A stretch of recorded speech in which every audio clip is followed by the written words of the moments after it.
శబరిమలకు భక్తులు పోటెత్తుతూ ఉన్నారు. తొలి 2 రోజుల్లోనే లక్షల్లో వచ్చారు భక్తులు. ఆలయ ప్రాంగణం మొత్తం కూడా కిక్కిరిసిపోయింది. భక్తుల రద్దీ నేపథ్యంలో దర్శనానికి కొత్త రూల్స్ని పాస్ చేస్తూ ఉన్నారు. రోజుకు 1,00,000 మంది భక్తులకే అనుమతి ఇవ్వనున్నారు. స్పాట్ దర్శన బుకింగ్స్ను రోజుకు 20,000కే పరిమితం చేశారు ట్రావెన్ కోర్ బోర్డ్. నిలక్కల్లో 7 సెంటర్లను అయితే ఏర్పాటు చేయడం జరిగింది. రాత్రి భక్తుల బస కోసం కూడా అక్కడ ఏర్పాట్లు చేసినట్లు కూడా సమాచారం. స్వామియే శరణమయ్యప్ప అంటూ శబరిమలకు అయ్యప్ప స్వాములు పోటెత్తుతూ ఉన్నారు. ఆలయం ప్రారంభమైన 2 రోజుల్లోనే లక్షల్లో తరలిస్తూ ఉన్నారు. మొదటి 2 రోజుల్లో 2 లక్షల మంది దర్శించుకున్నారు అయ్యప్పను. భక్తుల భారీ రద్దీతో ఆలయ ప్రాంగణం మొత్తం కూడా కిక్కిరిసిపోతోంది. ఇక ఆలయంలో ఏర్పాట్లై కూడా అయ్యప్ప స్వాములు పెదవిరుస్తూ ఉన్నారు. ఈ క్రమంలో అధికార యంత్రాంగం అప్రమత్తమైంది.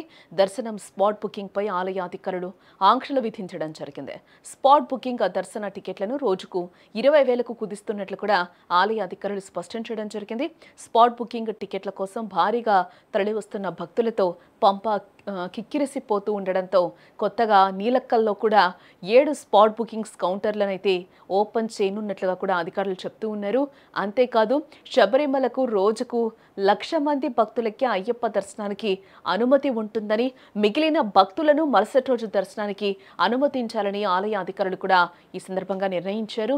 రాత్రి సమయంలో భక్తులు ఇబ్బంది పడకుండా నీలక్కల్లో ఏర్పాట్లు చేసినట్లుగా కూడా తెలిపారు. అలాగే క్యూ లైన్లలో ఉన్న భక్తులకు నీరు, కాఫీ వంటి సౌకర్యాలను కల్పించింది బోర్డు. దీనికి తోడు శుభ్రత, నీటి పంపిణీ, రద్దీ నియంత్రణ కోసం తమిళనాడు నుంచి 200 మంది సిబ్బందిని ప్రత్యేకంగా నియమించడం జరిగింది. శబరిమలలో అయ్యప్ప ఆలయం తెరిచిన 2 రోజుల వ్యవధిలోనే దాదాపుగా 2 లక్షల మంది భక్తులు శబరిమలకు వెళ్లడంతో ఆలయ అధికారులే విస్తుపోయారని చెప్పుకోవచ్చు. భారీగా భక్తులు వస్తారని తెలుసు కానీ 2 రోజుల్లోనే మరీ ఈ స్థాయిలో వస్తారని ట్రావెన్ కోర్ దేవస్థానం బోర్డు కూడా ఊహించలేకపోవడం వల్ల ఏర్పాట్లపై భక్తుల్లో తీవ్ర ఆగ్రహావేశాలు కూడా వ్యక్తమవుతున్నాయి. రానున్న రోజుల్లోనైనా భక్తులకు ఎలాంటి అసౌకర్యాలు కలగకుండా చూడాలని భక్తులు కోరుతున్నారు.